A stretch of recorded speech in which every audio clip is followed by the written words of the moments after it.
palabra vida da y nunca más terminará. Tu palabra me hace crecer. Dame tu palabra. Hola amigos, yo soy Timothy Archer. Este es el programa Lea la Biblia, el programa que promueve la lectura y el estudio de la palabra de Dios. Hace varias semanas que estamos hablando de los distintos libros bíblicos, uno por uno. Hoy vamos a ver el libro de 1 Corintios, después de esta oración. Padre nuestro que estás en los cielos, que tu nombre sea alabado, que te glorifiquemos con nuestras vidas mismas. Pedimos, oh Padre, tu presencia entre nosotros y una bendición para los oyentes de este programa. En el nombre de Jesús. Amén. Los 16 capítulos de 1 Corintios van dirigidos a una iglesia en conflicto. Los cristianos estaban discutiendo con palabras fuertes y acusaciones fuertes. Había distintos líderes en la iglesia y cada uno tenía sus seguidores. Algunos de los miembros habían buscado ayuda de parte del apóstol Pablo. Pablo había pasado 1 año y medio en Corinto, así que conocía muy bien esta iglesia. El gran problema de los corintios era la falta de madurez espiritual.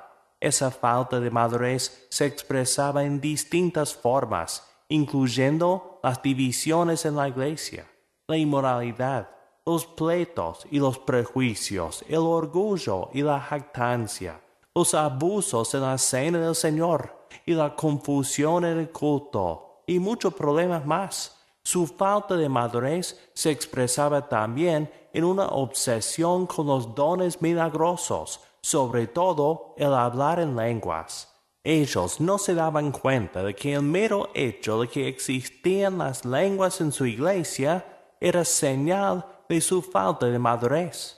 Donde hay una iglesia madura, no hay necesidad de los milagros.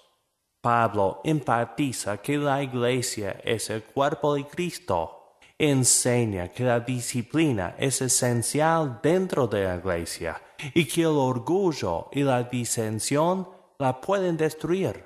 Como hizo en Romanos, Pablo enfatiza el rol del Espíritu en la vida de la iglesia. Esta carta tiene mucho valor para nosotros, sobre todo por sus enseñanzas acerca de la resurrección de los muertos y sobre la cena del Señor. 1 Corintios es la única carta en el Nuevo Testamento que menciona directamente la cena del Señor que los cristianos tomamos cada domingo. Nos ayuda a entender este acto solemne que es tan importante a nuestra fe. Yo soy Timothy Archer. Este es el programa Lea la Biblia. En el día del Señor, su esplendor y eterna claridad veré. Cuando lleguen los salvados ante el magno Redentor, cuando allá. Continuamos con el programa Lea la Biblia, programa que promueve la lectura y el estudio de la palabra de Dios. Hace varias semanas que estamos leyendo la carta a los Hebreos y hoy vamos a estar leyendo en Hebreos capítulo 9. Ahora bien, la primera alianza tenía sus reglas para el culto, pero en un santuario terrenal. La tienda se levantó de tal forma que en su primera parte, llamada el lugar santo, estaba en el candelabro y la mesa con los panes consagrados a Dios. Detrás del segundo velo estaba el llamado lugar santísimo. Allí había un altar de oro para quemar el incienso y el arca de la alianza cubierto de oro por todos lados. En el arca había una jarra de oro y contenía maná, y también estaba el bastón de Aarón que había retoñado y las tablas de la alianza. Encima del arca estaban los seres alados que representaban la presencia de Dios, los cuales cubrían con sus alas la tapa del arca. Pero por ahora no es necesario dar más detalles sobre estas cosas. Preparadas así las cosas, los sacerdotes entran continuamente en la primera parte de la tienda para celebrar los oficios de culto, pero en la segunda parte entra únicamente el sumo sacerdote, y solo una vez al año, y cuando entra, tiene que llevar sangre de animales para ofrecerla por sí mismo y por los pecados que el pueblo comete sin darse cuenta. Con esto, el Espíritu Santo nos da a entender que mientras la primera parte de la tienda seguía existiendo, el camino al santuario todavía no estaba abierto. Todo esto es un símbolo para el tiempo presente, pues las ofrendas y sacrificios que allí se ofrecen a Dios no pueden hacer perfecta la conciencia de los que así lo adoran. Se trata únicamente de alimentos, bebidas y ciertas ceremonias de purificación que son reglas externas y que tienen valor solamente hasta que Dios cambie las cosas. El capítulo 9 empieza con una descripción del tabernáculo y sus muebles. La descripción varía un poco de lo que dice el libro de Éxodo, sobre todo en cuanto al altar para el incienso. Éxodo dice que eso se encontraba en el lugar santo, mientras Hebreos dice que estaba en el lugar santísimo. El autor enfatiza que estas cosas no eran suficientes y el camino al santuario todavía no estaba abierto y que los sacrificios solamente tenían que ver con lo externo. Y esto nos prepara para leer en cuanto al sacrificio mejor. Sigamos leyendo. Pero Cristo ya vino, y ahora Él es el sumo sacerdote de los bienes definitivos. El santuario donde Él actúa como sacerdote es mejor y más perfecto, y no ha sido hecho por los hombres, es decir, no es de esta creación. Cristo ha entrado en el santuario, ya no para ofrecer la sangre de chivos y becerros, sino su propia sangre. Ha entrado una sola vez y para siempre, y ha obtenido para nosotros la liberación eterna.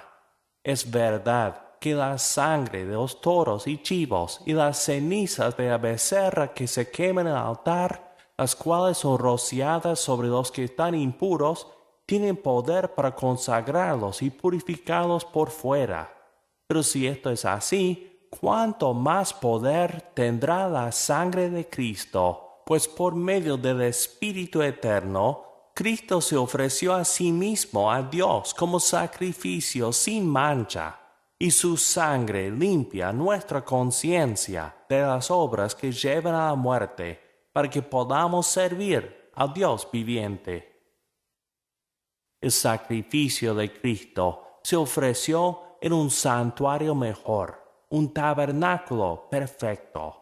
En vez de ofrecer la sangre de animales, Cristo ofreció su propia sangre. Y el sacrificio de Cristo no solamente purifica el hombre exterior, sino limpia la conciencia también. Por eso, el sacrificio de Cristo es mucho mejor que los sacrificios que se hacían bajo el antiguo pacto. Seguiremos leyendo en Hebreos en el próximo programa. Yo soy Timothy Archer. Este es el programa Lea la Biblia. Y yo responderé cuando Una vez más estamos con ustedes, muy agradecidos con Dios, y esperamos que esta hermosa mañana todos ustedes estén dispuestos a adorar a nuestro Señor y reunirse con los hermanos en las diferentes congregaciones. Esta mañana tenemos para ustedes una cita muy importante con la que queremos iniciar una nueva serie de meditaciones y reflexiones en la palabra de Dios. Gálatas capítulo 5 es uno de los capítulos más conocidos por muchas personas, especialmente versículos 22 y 23, donde se habla del fruto del Espíritu. Dándole lectura al texto dice: mas el fruto del Espíritu es amor, gozo, paz, paciencia, benignidad, bondad, fe, mansedumbre, templanza. Contra tales cosas no hay ley. Este es un pasaje bastante impactante, y una de las primeras cosas que quisiera mencionar es que casi siempre cuando hablamos de este pasaje lo confundimos al decir los frutos del Espíritu, pero el texto literalmente dice el fruto del Espíritu, que está compuesto de todas estas virtudes de un carácter cristiano, de un carácter espiritual. Por supuesto que tener todas estas cualidades va a producir en nosotros una calidad de vida extraordinaria, una vida que no se encuentra en la mayoría de las personas, y entre los cristianos, donde tenemos la posibilidad de tenerla, todavía muchas veces estamos luchando por tener cada una de estas virtudes. Pero el momento en que usted comienza a desarrollar estas virtudes, comienza a experimentar usted la fuerza y el poder del Espíritu Santo que transforma vidas. Como siempre, en esta mañana me acompaña el hermano Oscar y el hermano César, y vamos a comenzar con el hermano Oscar preguntándole: ¿qué le parece a usted poder obtener, disfrutar de esta calidad, de este tipo de vida de las que nos presenta Gálatas? Esto es algo maravilloso, tener estas cualidades, hermano, porque el ideal de la vida de una persona que ha guardado y ha obedecido la palabra de Dios en su corazón es lo mejor que uno puede tener, hermano, como cristiano. Sí, buen día, hermanos, hermano Julio, hermano Oscar. Un placer estar aquí con ustedes y poder compartir también de esta vida en Cristo Jesús, que es una vida maravillosa, un bienestar espiritual y una excelencia espiritual de vida. Sí. Entre las cosas que podemos mencionar de este tipo de vida es que realmente es una vida de bendición. Hay muchas cosas que Dios nos regala, y por supuesto que los cristianos podemos hablar por eso de tener un tesoro, una riqueza espiritual increíble. De hecho, la Biblia en Efesios capítulo 1, versículo 3 dice que Dios nos bendijo con toda bendición espiritual en los lugares celestiales. Amén. En Cristo Jesús. Entre algunas de esas bendiciones extraordinarias que contamos, por ejemplo, podemos mencionar Primera de Juan capítulo 3, versículos del 1 al 3, ¿verdad? Dice la Escritura ahí: mirad cuál amor nos ha dado el Padre para que seamos llamados hijos de Dios. Por esto el mundo no nos conoce, porque no le conoció a Él. Amados, ahora somos hijos de Dios, y aún no se ha manifestado lo que hemos de ser, pero sabemos que cuando Él se manifieste, seremos semejantes a Él, porque le veremos tal como Él es. Y todo aquel que tiene esta esperanza en Él se purifica a sí mismo, así como Él es puro. Hermano Oscar, ¿qué nos puede comentar de este pasaje? ¿Qué somos ahora según esto? Bueno, dice que ahora somos sus hijos.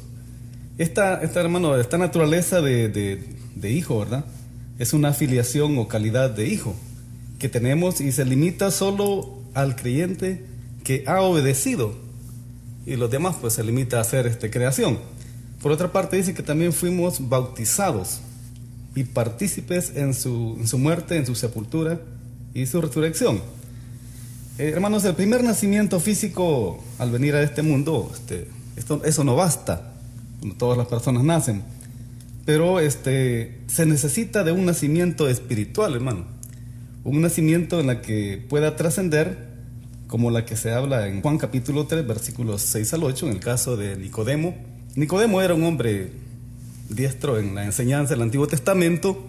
Sin embargo, Cristo Jesús le dijo que necesitaba de un nacimiento espiritual. Se necesita de este nacimiento espiritual, pero también de un nacimiento que lleva consigo un nacimiento restaurativo. Restaurar la imagen de Dios, esto tiene que ser gradual por ahora, ¿verdad? Pero será completo cuando se manifieste Cristo Jesús, ya cuando venga a traer a su reino. Y todo esto, hermano, es un regalo muy precioso, un regalo muy grande. Además de todo esto, gozamos ahora de una íntima y estrecha relación con Dios. Somos como Cristo, ¿verdad? Porque Cristo fue puro, se purificó, y en ese sentido nosotros nos purificamos en esa misma esperanza.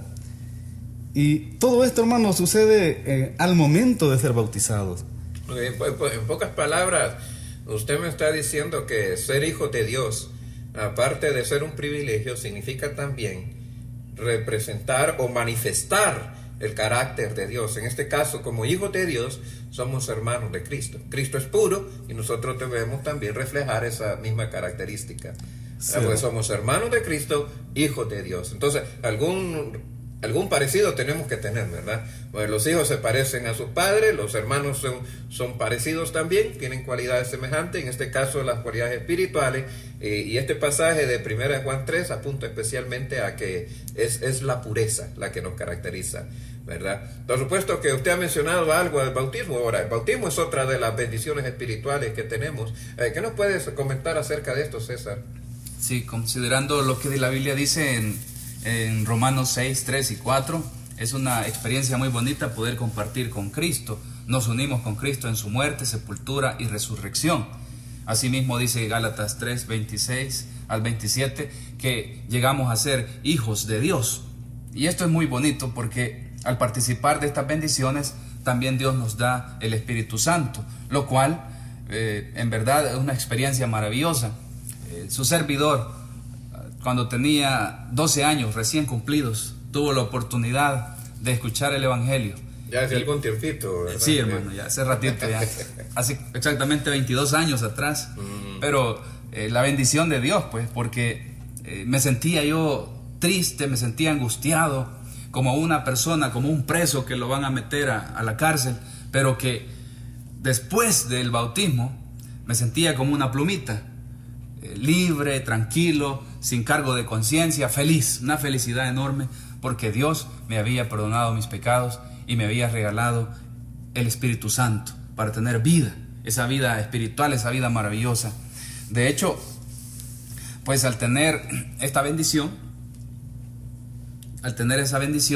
nosotros nos sentimos felices y contentos, y es porque Dios está habitando en nuestros corazones. De hecho, leyendo Gálatas 3, que estabas mencionando, versículo 26, dice: todos sois hijos de Dios por la fe en Cristo Jesús, porque todos los que habéis sido bautizados en Cristo, de Cristo estáis revestidos.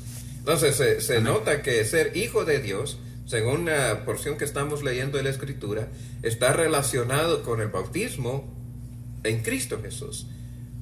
Por eso estamos hablando que la bendición de ser hijos está ligada al momento del bautismo, el momento cuando inicia también la nueva vida. Así es. Me agrada saber lo que dice 1 Corintios 6, 9 al 11, parafraseando el hecho de que los cristianos ahí habían actuado al inicio, antes de ser cristianos, habían actuado mal, en una vida desordenada, como avaros, adúlteros, fornicarios, homosexuales. Y dice el texto: y esto erais alguno, pero ya habéis sido lavados, ya habéis sido limpiados, justificados y perdonados por nuestro Señor Jesucristo y por la obra del Espíritu Santo, que es la que Él hace posible que dejemos esa vida y esas malas costumbres y vengamos a Cristo en una nueva vida, totalmente todo nuevo. ¿Algo más que agregar, hermano Oscar, en este punto? El cambio que los seres humanos tienen, ¿verdad? Eso es importantísimo porque... que tenemos en Cristo, sí, ¿verdad? Gracias a Dios. En Cristo Jesús, por supuesto. Porque sin Cristo Jesús dice la Biblia que no somos nada, ¿verdad? Entonces la persona tiene que llegar a Cristo Jesús para que a través de Él pueda obtener ese cambio que Él ofrece gratuitamente. Bueno, podemos seguir hablando toda la mañana de las innumerables bendiciones que tenemos, ¿verdad? De la nueva vida, de ser hijos de Dios, de estar revestidos de Cristo, cambios que comienzan cuando creemos en Cristo, cuando somos bautizados.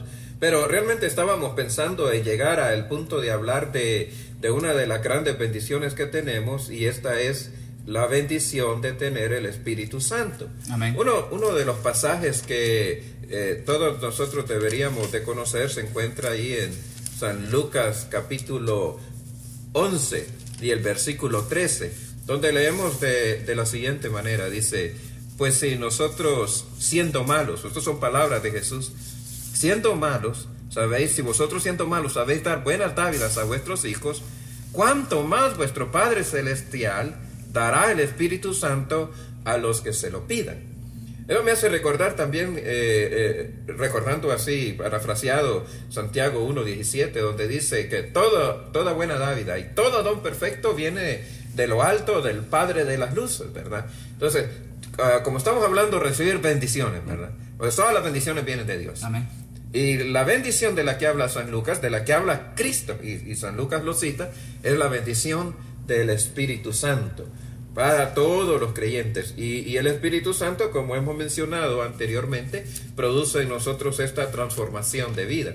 Uno de los pasajes también que creo que es de vital importancia se encuentra en San Juan, capítulo 7, versículo 39, donde después de que Cristo dijo: si alguno tiene sed, venga a mí y beba.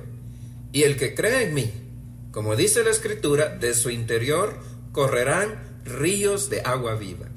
Y San Juan, explicándonos esto, dice: esto dijo del Espíritu Santo que habían de recibir los que creyesen en él, pues no había venido el Espíritu Santo porque Jesús no había sido aún glorificado. Y cuando dice no había sido glorificado, pero hace una promesa de enviar el Espíritu Santo, y cuando dice no había sido glorificado, está hablando del momento en que él ascendió y fue recibido otra vez junto al Padre con la misma gloria que él había tenido antes. Así es. Entonces, después de eso, dice la Escritura aquí, Dios habría de dar el Espíritu Santo a los creyentes.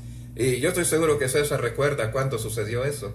Sí, exactamente. En el día de Pentecostés, Dios estuvo dispuesto a dar esa promesa de bendición, que es esos ríos de agua de vida. Sí, o sea, tenemos el relato en Hechos capítulo 2, ¿verdad? Exactamente. Cuando el apóstol Pedro da su primer sermón en la ciudad de Jerusalén, día de Pentecostés, miles de personas estaban escuchando este mensaje, y cuando oyeron que Cristo Jesús, a quien ellos habían crucificado, Dios le había hecho Señor y Cristo, se compungieron sus corazones, preguntaron qué hacer, y el apóstol Pedro dijo con claridad, ¿verdad? Arrepentíos y bautícese cada uno en el nombre de Jesús para perdón de pecados. Y allí él aclaró: y recibiréis el don del Espíritu Santo.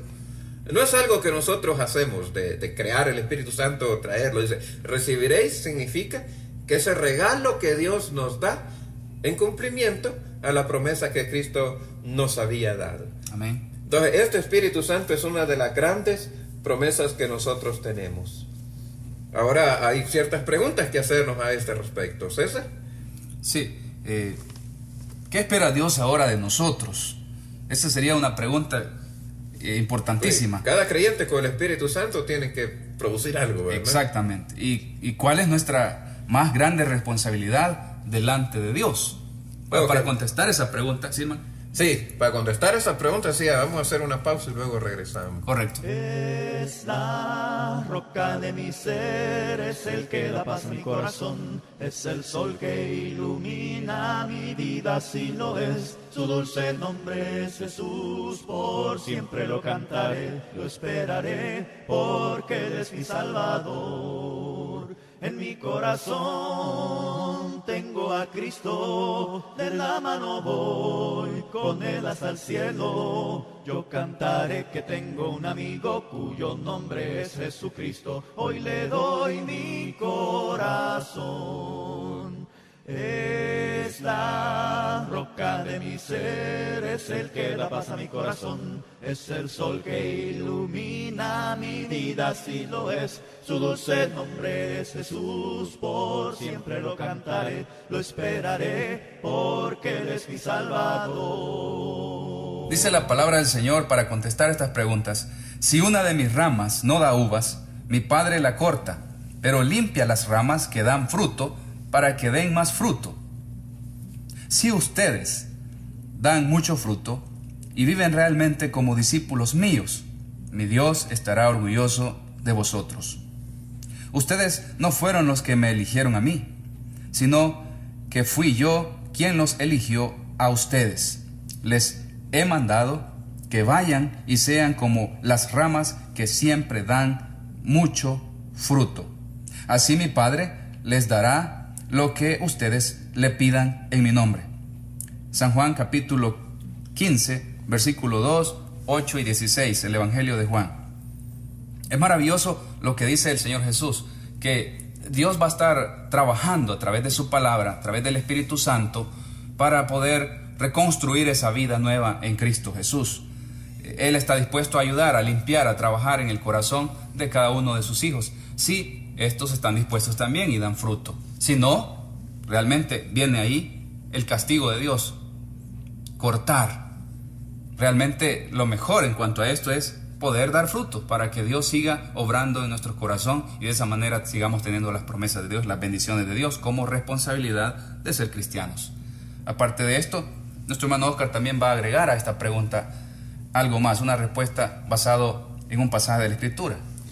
Dice aquí en Mateo capítulo 13 y versículo 23: finalmente las semillas que cayeron en buena tierra representan a los que oyeron el mensaje y la entienden. Estos sí cambian sus vidas y hacen lo bueno, son como semillas que produjeron espigas con 100, con 70 y hasta con semillas de más porcentajes. Lo que Cristo Jesús nos está diciendo en este pasaje es que nos está demandando a cada uno de nosotros al habernos dado todas las bendiciones, hermano, al haber nacido en una buena tierra, al habernos trasladado del mundo hacia la iglesia.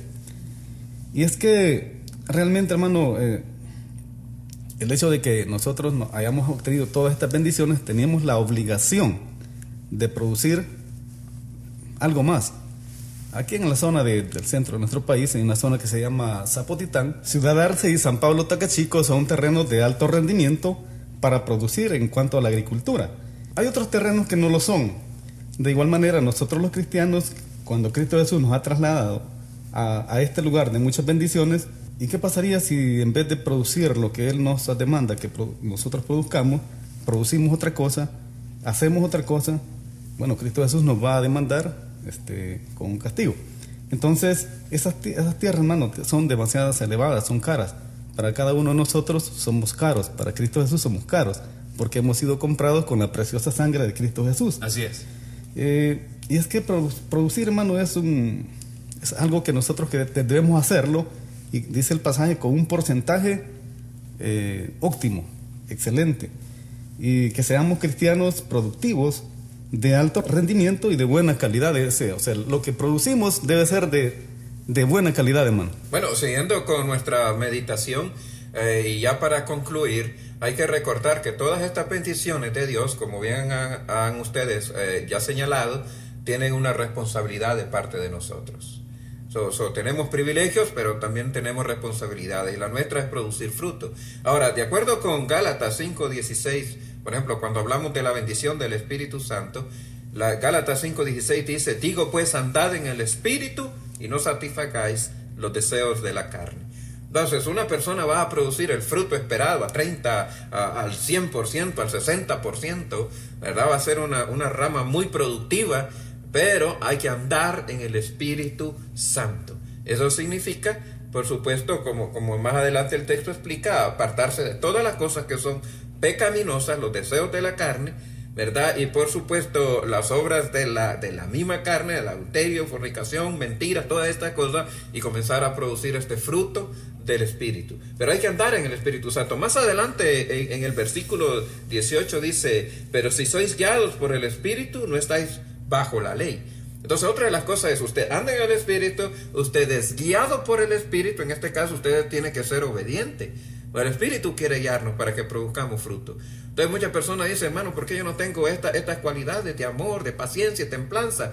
Bueno, dos cosas que necesitamos hacer para comenzar: ande en el Espíritu, es decir, no busque las cosas de la carne, no ande en pecado, no ande en maldades. La siguiente cosa es: sea guiado por el Espíritu, sométase a Él, sea obediente al Espíritu Santo. Más adelante en el versículo 25 dice: si vivimos por el Espíritu, andemos también por el Espíritu. En otras palabras, cuando el Espíritu Santo viene a nosotros, nos da vida.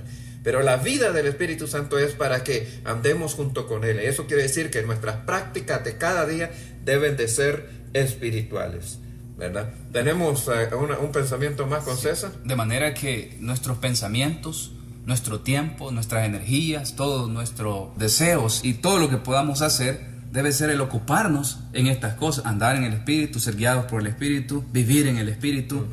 Y así, de esta manera, tenemos un gran desafío, estimados hermanos y radioescuchas: producir el fruto del Espíritu Santo en nuestras vidas, los cuales son 9 características que aparecen en Gálatas capítulo 5, versículos 22 y 23. ¿Verdad, hermano Oscar? Sí, hermano. Bueno, para esto pues vamos a estudiar uno por uno de estos componentes del fruto del Espíritu Santo. Y Amor, gozo, paz, paciencia, benignidad, bondad, fe, mansedumbre y la última, templanza. Contra tales cosas no hay ley. Exactamente. Muy agradecidos a nuestros oyentes entonces por haber estado con nosotros. Y hablamos donde la Biblia habla y callamos donde ella calla. La Iglesia de Cristo en El Salvador presentó su programa Lea la Biblia. Sintonícenos todos los domingos a las 7 de la mañana en Radio Progreso. Contáctenos al 7381-9090, 7381-9090 o envía tus comentarios al correo electrónico esperanza@iglesiadecristo.org.sb. Conócenos más en www.iglesiadecristo.org.sb.